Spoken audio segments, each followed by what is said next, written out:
wake that ass up. Early in the morning. The Breakfast Club. Morning, everybody. It's DJ NV, Charlamagne the Guy. We are the Breakfast Club. We got a special guest in the building. Absolutely. We have Jasmine Crockett. Welcome. Thank you so much. I'm excited to be here with y'all. She's the U.S. representative from Texas' 30th Congressional District, I should say. How are you this morning, Welcome. ma'am? I'm good. I was just having a conversation about you. I mean, I was talking to my good sister, Amanda Seals, and she brought your name up. Yes, my sis. Yep. Yeah, she's going hard.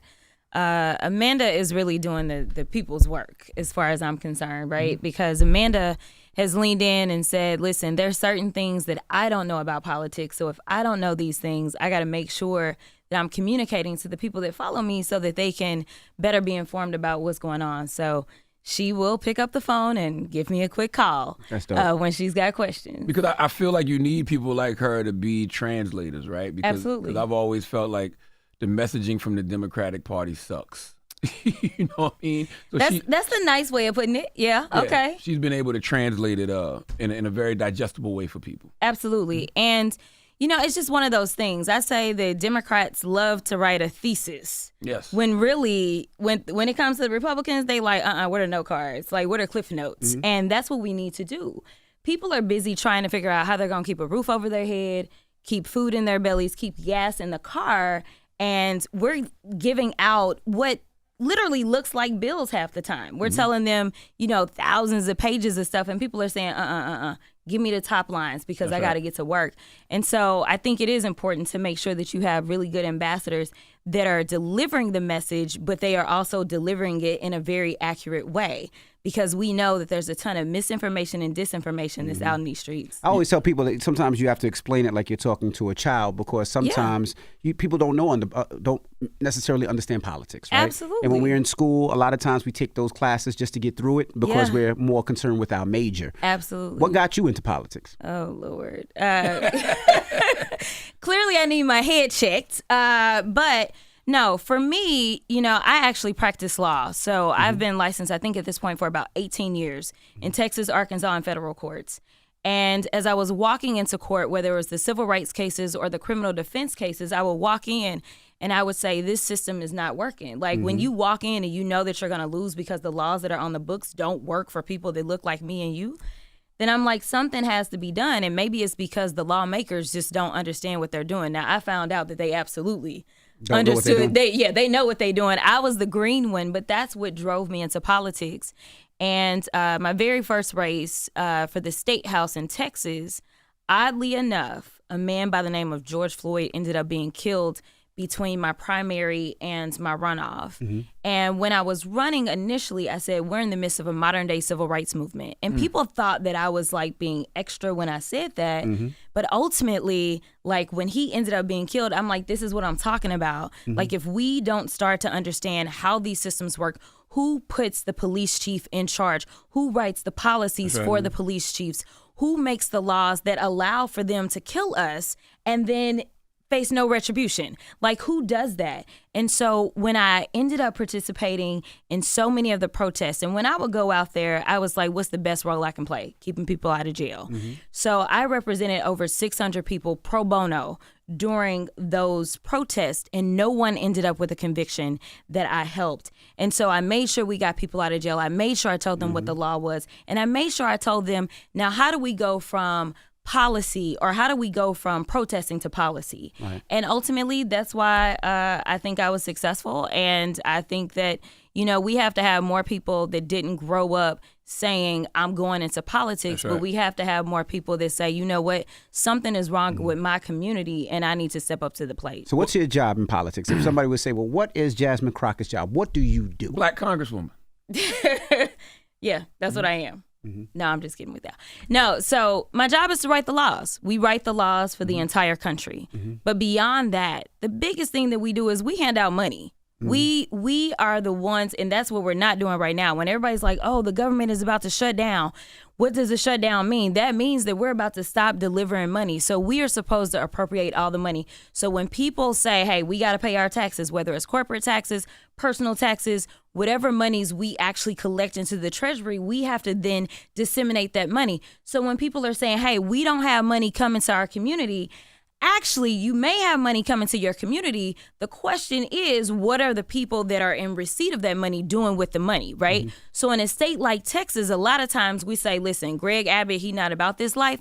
And so what we need to do is work around him. We need to make sure that those county executives and make sure that those city elected officials get the money, because we can't trust our governor to do what he's supposed to do as we appropriate that money. So a lot of times it's a combination. You know, most people want to show up for one race, right? Like they'll show up for the presidential, they'll vote for president, and then they don't show up for city council. Chances are somebody like me, I'm collecting the money and I'm sending it down and I'm saying, hey, this is what it needs to be used for. Or for instance, one of the great bills that most people haven't really zoned in on that the Democrats as well as the president signed into law was the Infrastructure Act. So we all saw what happened in Flint, Michigan. We all know what happened. We also know what happened down in Jackson, Mississippi with their water. So this administration, the Biden-Harris administration, said, listen, what we're going to do is make sure we start addressing environmental injustice issues, whether it's the air, the water, or the soil, because it's literally killing people every single day that look like us. And so what they've done Can I is... say something real quick? Yeah, go ahead. What you said just now was absolutely true. I understood what you said. But how come Democrats can't say, Flint, we're going to fix the dirty water? Flint, we're going to make sure y'all got clean water. Flint, we made sure y'all got clean water. This bill makes sure y'all got clean water. I agree with that. They not doing that. But it is a combination of things, right? So the presidential administration, they got to do their part. But also congressional. So when I show up, like I've delivered millions of dollars to my community. My community is a majority minority district. So almost 80% of my district is black or brown. And so what I've done is we got the big fake checks. We call all the media. Listen, we do. Like, keep it simple. I mean, seriously, you got to keep it simple, right? I bring my EPA administrator out and I say, y'all are getting this money because of this bill and because of the president and the vice president. And I tell them, and we're doing amazing things. But the thing is, we as members, we also have to carry some of that water because it's only so many places that the president and the vice president can get to, right? Right. So it is a team effort. I just don't know that, like, we all get on the same page. I don't know. We have issues. And by the way, that right there is such a simple thing a president could say or a vice president could say so people can point to and say, this is what the administration has done. I don't need to know all the minutiae of the bill. I don't need to know everything in there. The water getting clean because of this. Exactly. That's it. Yeah. And the bill was like over 1,000 pages. Wow. Exactly. So exactly. Right. Yeah. And you just need the top lines. So we spoke about the president. What's your thoughts on Biden? You know, a lot of black people are not effing with him right now, not riding with him, and necessarily don't even want to vote on him. I know. So not coming back. I know. They're not coming back. It's stressing me out. It's stressing me out. Listen, it's stressing me out because, you know, I have direct access to the president, obviously. And I almost wish everyone could have a real sit down with the president, like a one-on-one, and a real sit down with the vice president. I'm going to be real because it's just one of those things that most people don't have access to. And I'm going to be honest with you about this. Trump was amazing at propaganda. I mean, when we got the stimulus checks, they were delayed because he said, I want to put my signature on it. Now Trump wasn't the one that said, hey, this is what we need to do for the people. It was the Democratic House, the Democratic Senate that passed the legislation. He didn't even initiate it. He just signed it into law, right? But he was like, this is a good opportunity. The problem is that it's exactly what you just said. Like, we need a president that's going to go around and brag on himself. He needs to be bragging about the fact he and his VP who graduated from a HBCU needs to be bragging about the fact that they actually have given more money to HBCUs than Trump ever did. But you know what Trump did? He sat back, he took a picture with all the HBCU presidents. Right. So everybody's like, oh, Trump gave, nope. Let's be real about this. This actually was the result of a bill that was signed into law by a Republican, by a Bush, and ultimately this was a reauthorization. In the reauthorization, he actually wanted to zero out the HBCUs. But a black woman out of North Carolina, my colleague, Alma, she said, oh, this is not what we gonna do. And so she fought for it. She was able to get the money back in. So once he signed it back into law, he was like, well, let's take a picture. Like, we have to do some of the gimmicky things, the things that will allow people to see and visualize. But let me tell you something. Oh, y'all do gimmicky things. It's just whack shit. Like when they kneeling down in kente cloth in Congress. Like that's nobody asked for that. I wasn't part of that, so don't look me in. Don't look me in with that. You know what I'm saying? Because I do try to have conversations. I just had a conversation about Cardi B and her and what she has said. Like behind closed doors, I think that is one of the benefits of having some of the younger members or the members that haven't really been ingrained in politics like that, because we can translate and say, hey, we need to work on the messaging on this because this is what's out in the streets. But back to the president, we have two options. We have one person that, hey, a lot of people say isn't perfect. And this is what we do in this country is we are always searching for perfection, whether it's in our preacher at church or whether it's in our president. And the reality is that none of us is perfect. I promise you, while I believe that my district loves me, there are some people that definitely don't agree with me on certain things. That's just what it is in life. We don't agree with our spouses on everything in life, right? And so we don't necessarily have to agree with this president on everything.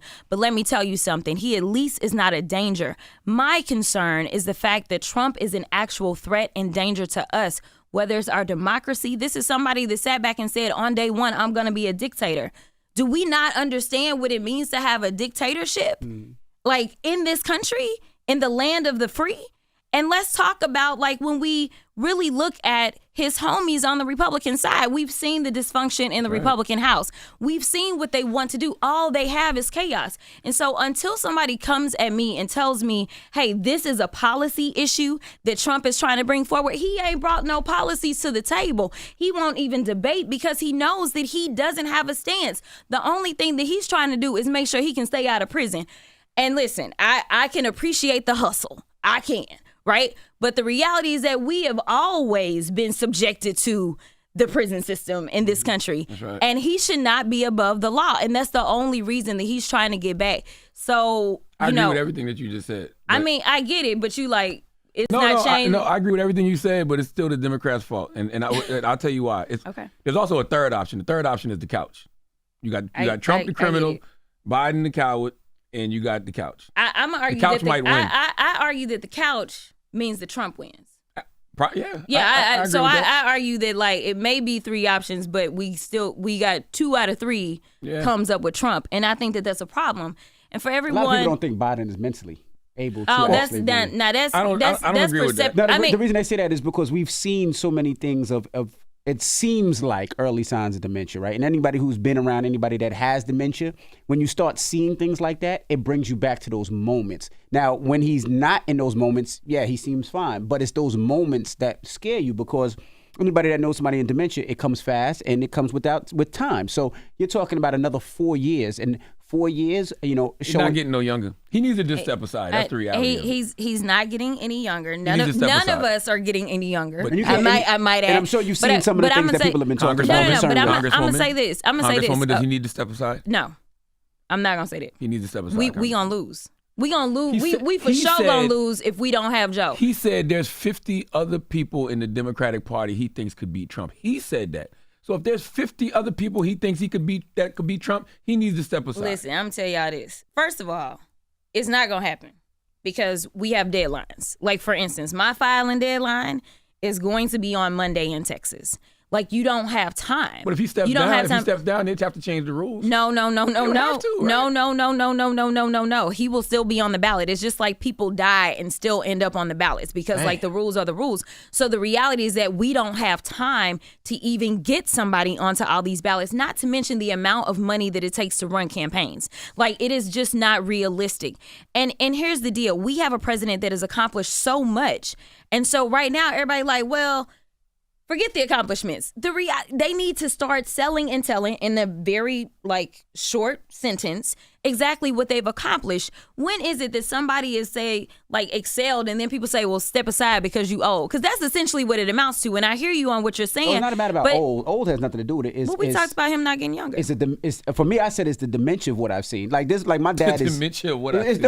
It's early dementia of what I see. Well, I'm gonna tell you this. My dad's 88 years old. He's considered old, but he has no signs of dementia. He can run, he can jump, he can do everything, he can think straight. But my mother-in-law, who passed away from dementia, was a totally different story. And it was one of those things we could have a great conversation on Monday. On Tuesday, she didn't know who I was. I'm taking the old president versus fascism any day. Of course. That part, Yeah, as of well course. as when did we get to the point in a country where we think that it's okay to have somebody who's not facing one, but 91 You're felony. right. You facts. Like, I mean, like, seriously, like, there is no, to me, I don't understand why it's even a debate, because there used to be a time in this country you couldn't even be accused of something way less significant. But I will tell you about your comments on the dementia, because I don't want you to think that I'm ducking it at all. I've not seen anything that makes me think that. What I think people forget is the fact that the president actually has overcome a speaking impediment. So people forget the fact, they forget Joe's story. They forget the fact that he actually has a speaking impediment that he actually went through, I think, speech therapy to try to overcome. And I personally believe, like, it's not a matter of like you're able to necessarily change that. You learn how to work around it. And I believe what people are seeing is a result of the fact that he is getting older, and those skills that he's used to kind of overcome some of that is starting to seep back in. That is personally what I believe that I'm seeing. But as somebody who, listen, I just told my staff, because they got an event that they want to do. And I was like, y'all know I hate these picture lines, right? Like, they're probably mad that I just said that on the radio.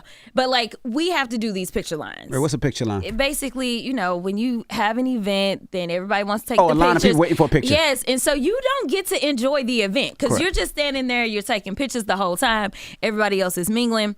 So the White House, I think, has over 30-something Christmas parties. Absolutely. And we just had the members' Christmas party. So they separate them into different, the media had one, the members just had ours on Monday. Black media, because I went to the black media one last year.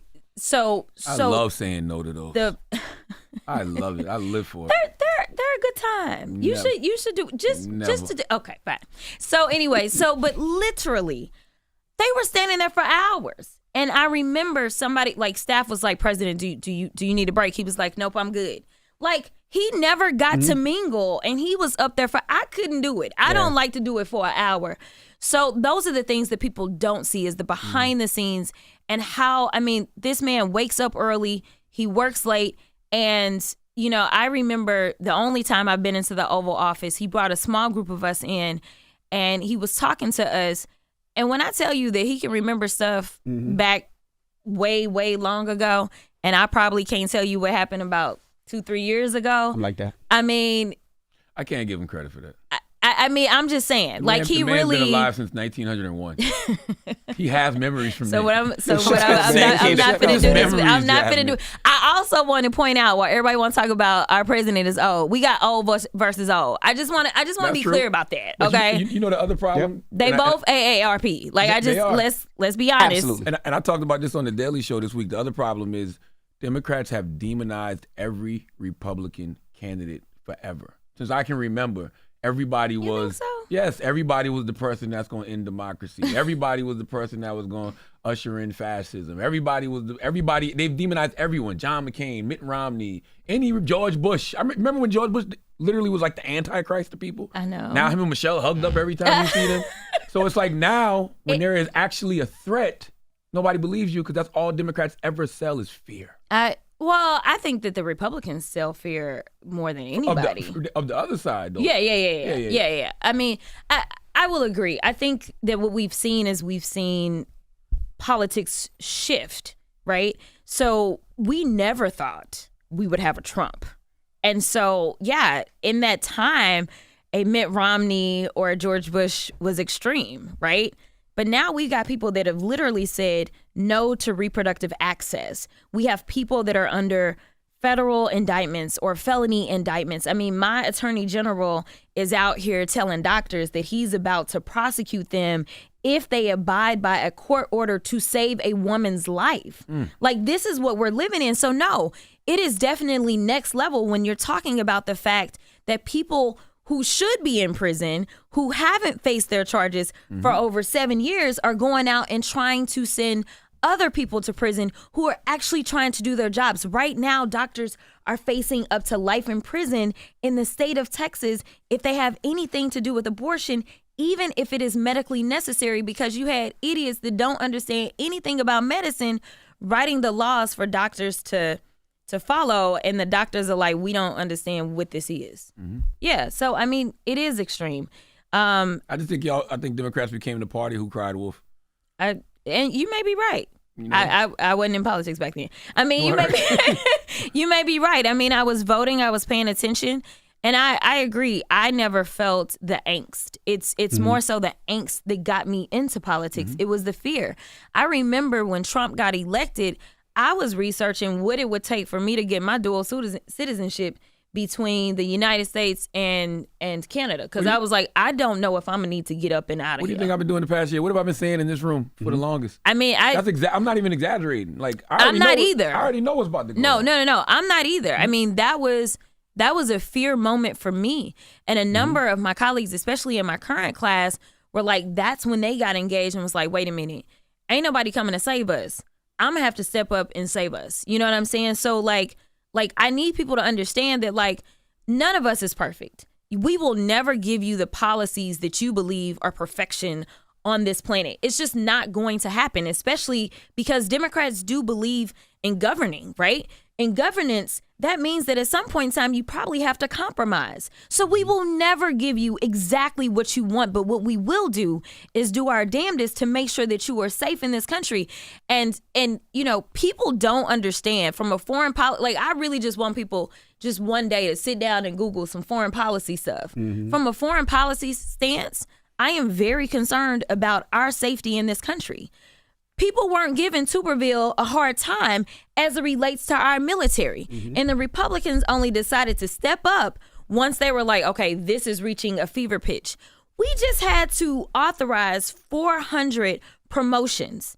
People don't understand, in the military, you reach a point in which the only way you can be promoted is if the Senate confirms you to that promotion. If you don't get promoted, then you're out. We would have lost some of our top brass at a time in which we have conflicts that are breaking out everywhere.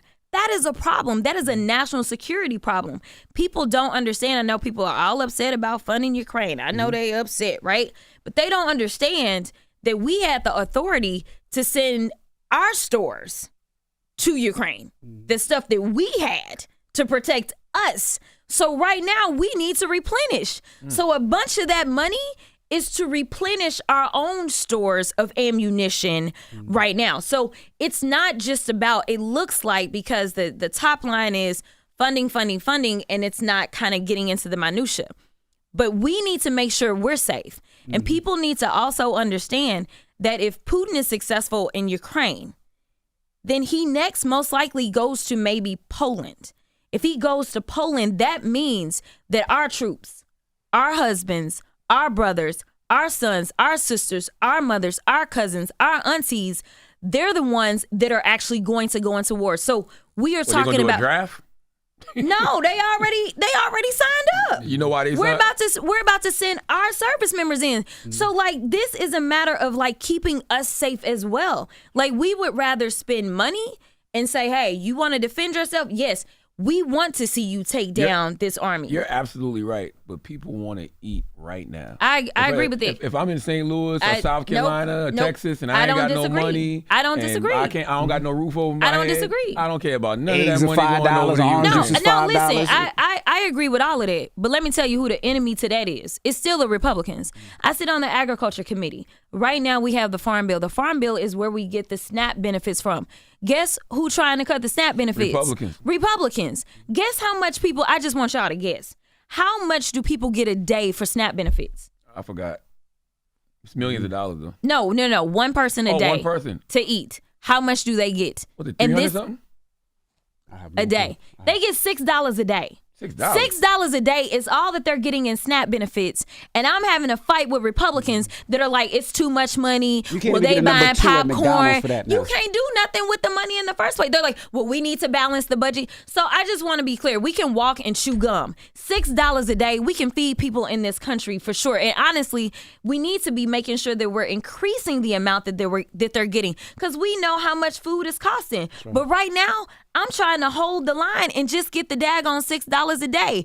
We have the money to do it all. The problem is we pit people against each other. We say, well, we can't feed y'all because we're sending money off to war. No, we can actually do it both. And we are demanded to do it both. We have 12 appropriations bills.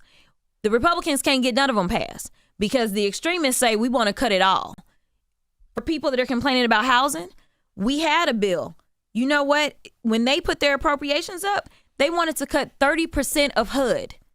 That's where you get your housing vouchers from. But why Democrats don't fight for this publicly though? Like we can't. Y'all can't just fight in Congress. Like you have. I mean, I guess it's not sexy. I don't know. I don't know why. I don't know.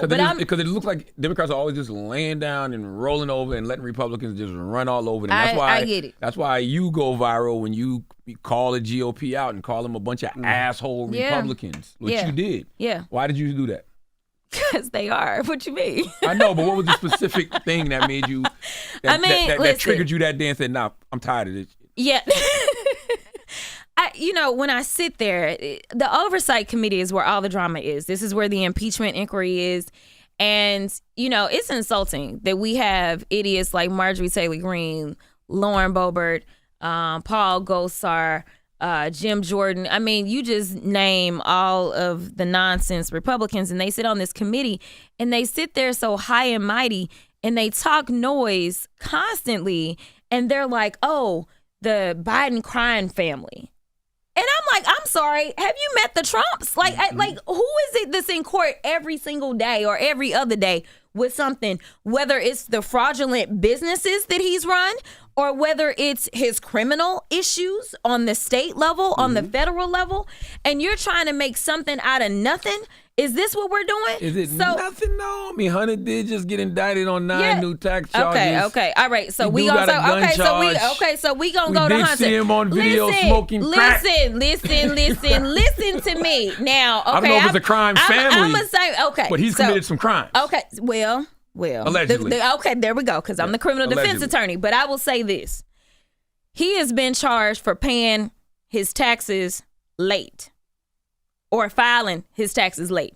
Talk that talk. Not now. I don't know. Maybe all your listeners that are listening in now have always paid their taxes on time. Yeah, but I've seen too many of us go to jail for that. For taxes? Hell yeah. We don't normally listen. People don't normally get caught. Wesley Snipes, Fat Joe. Wesley Snipes didn't pay. I don't think he paid taxes. He never paid. He never paid. But here's the deal. And Fat Joe, I think there was a problem. His accountant did something wrong, and I thought it went in late too. I think his accountant totally did something wrong. That's why he was at his accountant. But what I'm talking about is like everyday people. There are people, everyday people, that don't get charged with this. Like, this is very rare. Mm-hmm. Like, most of the time you sit down and they say, okay, I got busy, or okay, I didn't have this, or okay, my accountant this, or whatever, and they work it out. And Hunter has paid his due. And listen, as a criminal defense attorney, I got a lot of parents that would be in jail right now if they was getting caught up for what their kids did. So I'm not saying that Hunter is guilty or not guilty. What I am saying is that he's presumed innocent until, right? Absolutely. So that's that part. But that's his son, right? So, like, how is it that his son, who he did not put into position, unlike Trump, he took his whole family and was like, y'all gone and come into the administration. We know that his son-in-law did not have the ability to get a top security clearance. I don't know why or what was in his background that prevented him. And Trump overrode that. That was a national security threat in and of itself. And even as we talk about, again, these conflicts that currently exist, we know that this dude was keeping this stuff in his bathroom at Mar-a-Lago and on the stage and all this other kind of stuff. Biden had classified documents too. He did have them, right? But what happened when they asked for him back? He gave him up. Yeah. And in fact, but he still had him though. I know people do that argument and they be like, well, he gave him back, but he still took him from wherever he took him. No. And I don't disagree with that. Mm-hmm. But this, a lot of people take things home. And he had stuff from when he was a senator. So that's 90 years. No, and the stuff that you're going to have as a senator is not going to be the same stuff that you're going to have as a president. Yeah. That's the other thing. Like, the level is, like, there's levels to this. So the things that he's going to have as a senator are not going to be the same level. But the reality is that people do take stuff home. Now, I try to leave everything at, work And most of the time, I don't get anything that's that sensitive anyway. When we go in and we're giving briefings, they're like, we're taking your phones, we're taking your headsets, we taking everything, we taking your watch. We go in for those security briefings, and we're not supposed to talk about exactly what happened in those briefings. So there's very little that we're given on paper. But as a president, you definitely are given so much more. So number one, the level of secrecy and harm that could be caused by what Biden had, which was from when he was in the Senate, as well as when he was vice president, completely different level than the access that you have as a president. In addition to that, we know that Trump was walking up out the White House and literally was like, I'm taking my documents with me. Like, this was a very intentional taking afterwards versus an unintentional taking. And it's the same thing that we do with anything else in law. We look at the intent of something, the mens rea. We look at, was this intentionally and knowingly? Was this reckless? Or was this careless and negligent? Those are the standards. What Trump did was very intentional. What Biden did was very unintentional. And another thing that we know is that when somebody said, yo, we think you got some documents, Biden said, listen, go in, look for whatever y'all want to look for, and take it. What Trump did, he said, now cut the cameras, make sure you delete the footage. Like, he was absolutely trying to hoard it and hide it. And he was going out and he was bragging and he was showing these secret documents to people. And literally, it put us in harm's way, as well as some of our allies. I still have questions about who he showed what to, and whether or not some of the conflicts that we see that exist right now are a result of his mishandling. That is very unnerving to me. And what people don't understand is that there are conflicts that are taking place in places like Africa. We've got conflicts in Sudan. We've got people that have forgotten what happened with the Haitians. And when the Haitians were trying to come in as migrants, it was my governor that had officers on horses that were whipping them and acting like, this was slavery yet again. But people don't say, well, why were the Haitians trying to get up here? They forget that the president had been murdered, right? And so, but I don't know how many people was trying to stand with the Haitians, which I feel a way about, right? And I don't know how many people are really trying to stand with the Sudanese people and all that. So what did the Biden administration do about that, though, when it came to the Haitian migrants? so now you you can say nothing. It's okay. It's okay to say nothing. They didn't do anything. Okay, they didn't do nothing. It's okay. Do you think Hunter Biden being indicted on the 9 new tax charges is political? Absolutely. I mean, he's already, listen, we know that he already had indictments that he was facing for basically the same thing. And what we typically do, if I put on my legal hat, is you work out a deal. You work out a deal and you say, listen, we will do X, Y, Z in exchange for this. And it cleans everything up. I never work a deal where I'm only going to resolve one issue. I work it all out, because who wants to keep having to go back and back and back or whatever. Now, granted, it was the judge that blew the deal up, which judges can always decide if they're going to accept or reject.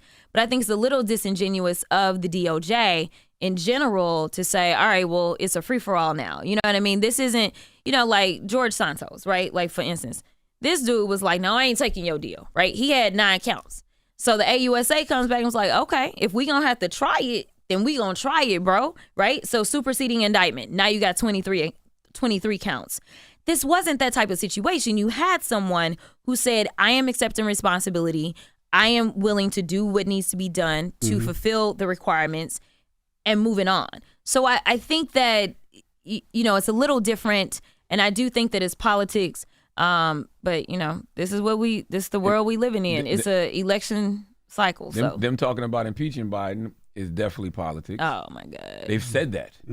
I forgot which guy said it, but he literally said, I'm doing this to be able to give President Trump ammo for when they bring up his impeachment. Yeah. So I believe the problem is they normalize so much of Trump's criminal behavior that when they finally decided to take some action, it all looks political. Yeah. So everything looks political. Looks like a witch hunt. But I'm saying all of it. Like, we know what it is. We know why Republicans are talking about impeaching Biden. Right. We know why Hunter Biden got indicted. But then on the flip side, when the people that are actually committing the crimes, when things happen to them, it all looks like a tit for tat. Yeah. So we, the American people, don't know what's what and who's who. So you can't tell me this person is a criminal when this person is getting charged too. You can't tell me this person is a bad guy for getting impeached when they talking about impeaching them too, because all I hear is the wording. Yeah. Yeah. Because what they're trying to do is they are trying to act as if they're the same. And they're not. They're not. There's a huge difference. But they look the same to the American people. They do look the same. Mm-hmm. But like what I need people to remember is I remember very vividly when Trump said he could go and shoot somebody in broad daylight and get away with it. Mm-hmm. That's what he said. And essentially that's what he's been doing. Mm-hmm. He's been shooting his shot all over this country, acting a fool, and basically dared people to come for him. And guess what? It took a lot of black folk. And they mad, right? 3 out of 4 of the prosecutors that are going after Trump are black. Right. There are other prosecutors in this country that could be going for his neck as well. We just saw some fake electors in another state that ended up entering into an agreement with the prosecution. Those fake electors were a part of a larger scheme. They didn't go after Trump, though. It's like not going after the dope dealer, but instead going after the dude that's on the corner. Like, this needs to stop. And so it took a black woman in Georgia. It took a black woman in New York. It took a black man in New York to say enough is enough because they ain't never questioned coming for us. But now it's like we want to tiptoe around. In fact, he should be in jail right now. I don't care what nobody say. But anybody who's ever dealt with the criminal justice system or even any legal system knows that there is a decorum in court. There are certain things that you can't do. You can't be out here threatening the judge. No one would dare to do that. No, not right? at all. Because you already know you are going to be locked up. But they don't ever do it. That's what I'm saying. All the stuff you're saying is absolutely true, Representative. I get it, but there's no action behind it. Guess who gonna do it if it happens? If he goes to jail for contempt of court or violating a gag order, it's gonna be the black woman in D.C. Because everybody else is like, whoa, right? It's gonna be the black woman in D.C. And when if he becomes president, which I pray he doesn't. I pray he doesn't either. Guess who's going to prison? All those black women you just named. You know this though. I mean, I'm saying, but it's really that. It's really that serious. He's already said it. He has. He's told you what he's going to do to his critics and his political opponents. He has, but I'm gonna keep the faith, and I'm a hope and pray on that one. You think with George Santos, you think the Congress should have came before the courts in that situation? I think that we did what was right. For sure. I absolutely do. Because here's the deal. What people don't understand is that we have our own systems in place as well. And so we have our system. You don't necessarily have to be facing criminal charges to go before ethics and for ethics to deliver an opinion and to do an investigation. George Santos refused to resign. We've had people historically resign for way less. But he decided, nope. Who gonna check me, boo? Like, y'all gonna have to kick me out. And I don't know if this was about him getting an unemployment check, because y'all know that was part of his issue was the unemployment fraud. And so I guess he say, listen, y'all gonna see me fired publicly, and so I can collect my check. I don't know. I don't know what his thought process was. But I do think that the right thing was done because he was accused of things that were associated with him being in office, that were associated with him seeking office. And they conducted their own investigation. He was given an opportunity to defend himself. He failed to participate. That is due process. Due process doesn't necessarily have to be a criminal trial, because due process is simply that I am making an allegation. It can be a civil allegation, but you have to be given an opportunity to defend yourself. He was given that opportunity. They had thousands upon thousands of pages of evidence against him. And they came to a conclusion in a bipartisan way of the facts in that case. And they were absolutely egregious. And he shouldn't be serving. You think it's going to set a bad precedent? Because now you see Fetterman coming after Menendez, and you see they just censored Jamal Bowman. You think that's going to set a precedent to where? Well, they didn't censored. They didn't water down what a censure is supposed to be, for sure. I don't think that it sets a bad precedent, because I don't know that we will ever have another person in Congress that will be half as egregious as George Santos. There's people that's worse though, especially in the Republican Party. As far as like who they are as people, yes. But as far as committing crimes that are specifically associated with them being in office, no. And that's the thing. Like, representation looks like electing the person that you feel like represents you. Unfortunately, Georgia feels like Marjorie Taylor Greene is a good representation of them. They feel like Matt Gaetz. Now, there is a rumor that they are really trying to work through the Matt Gaetz stuff because they're still very upset with him. I don't know what they're going to do with that, but, you know, he was facing some very serious allegations. They weren't necessarily tied to his office, but, you know, rape is kind of a big deal. And so, you know, ultimately they decided not to move forward with criminal charges for the child sexual rape allegations that he had against him. I don't know. It looked hypocritical, though, because you got both presidential candidates who got accusations, too. Well, but I'm saying candidates. We got a president who has accusations and a candidate, Trump, who has accusations. So, but the difference with Matt Gaetz, that's what I'm saying. So Matt Gaetz, ultimately they decided no criminal charges. So I think that they'll be in a weird space depending on what they have. Like, I don't know what they have. It's kind of like the January 6th Commission. Like, they were able to find out a lot of things that weren't known. I don't know if Trump would be facing his criminal charges, but for January 6th, right? So I don't know if ethics has received additional information or something like that, and it still may end up causing an issue for Matt Gaetz down the line. But Matt Gaetz is still there. So, I mean, I think that the precedence is still in place because he does have the allegations, but he's not been brought up to be kicked out by Democrats or Republicans. No one has tried to censor him. No one has tried to expel him. And I don't anticipate that anything would happen unless and until there actually was an investigation where he was given an opportunity again to defend himself. And I think, again, for Santos, it was the fact that he literally, I mean, he had one of his colleagues go off because he had ran his credit card up for $10,000. So one of his own Republican colleagues was like, bro, like, you did it to me. Like, so yeah, like, it was very personal. Like, I gave you my credit card information because I was supporting your candidacy and you ran it up going to, I don't know what I'm assuming that's where he went on that one. Yeah. I got two more questions. Okay. Do you think the Democratic Party is making the same mistake with Biden that they made with RBG? Ooh, that is a very interesting way to phrase it. Listen, I'm riding with Biden. That's we have no other option. If Trump wasn't running, would you be riding with Biden? Or would you be calling for Biden to step aside? I wouldn't be calling for him to step aside only because literally this guy has a great track record. Again, who's looking at fixing the water in Flint? Can he win, Biden. though? I agree with you. The track record is there, but can he win? Can he win next year in a general election? Can Biden and Harris win? Are they still a winnable ticket?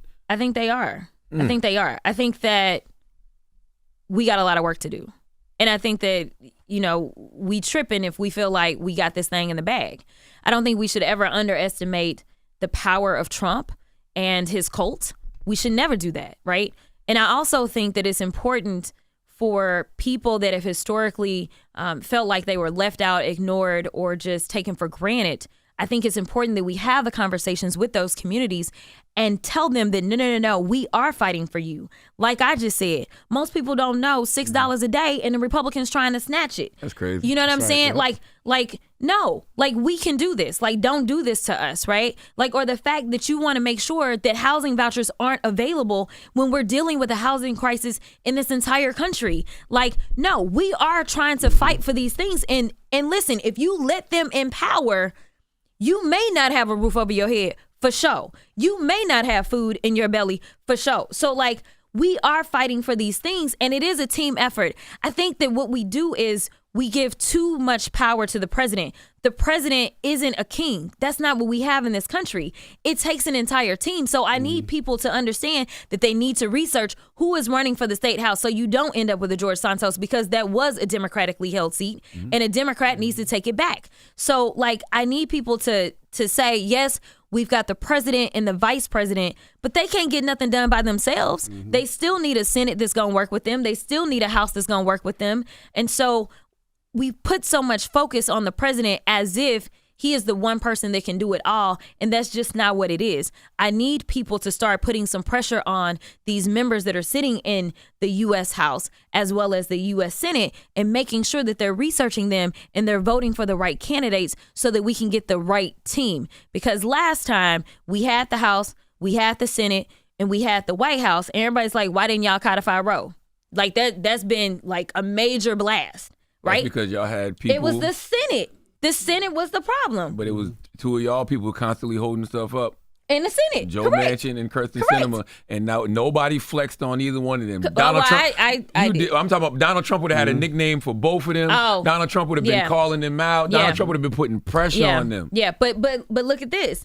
Sinema decided, let me go on and not even try to pretend I'm a Democrat no more, right? So Sinema is not running as a Democrat. Her polling is trash. And so one of my Democratic House colleagues is running against her, Ruben Gallego. He about to smash her. Like that is the plan. Good. He's going to hopefully take that seat. So now we got one. Joe Manchin, what he decide to do? Run for Never president. mind.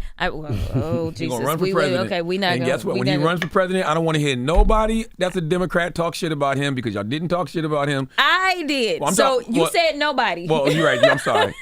But I don't want to. Everybody was tiptoeing around Joe for the most part. Yeah. Wouldn't call him out when he was blocking every single agenda in the Biden administration. But when he runs for president, everybody going to try to demonize him, act like he's a bad guy. Don't do that now. I'm going to be consistent. I'm going to hear him out. Yeah, He knows he's not. Representative, we appreciate you for joining us. Representative Jasmine Crockett, and thank you so much. How can people follow if they want to follow you? Yes. So my official accounts are at Rep Jasmine, REPJASMINE, and my campaign accounts, which is where I do most of the tweeting. That is Jasmine for Us. Now, okay. Jasmine, Congresswoman Jasmine is one of the dope ones, man. That's right. If you pay attention, she's one of the dope ones. You're one of the people that I'm glad is actually in the position that you're in. Like, people like you should be the future of democracy, but probably won't be because we won't have a democracy. Yeah. Not if y'all let Trump back. Yep. It's over. It's All over. Right. Well, there you have it. It's the Breakfast Club. It's Representative Jasmine Crockett. Wake that ass up. Early in the morning. The Breakfast Club.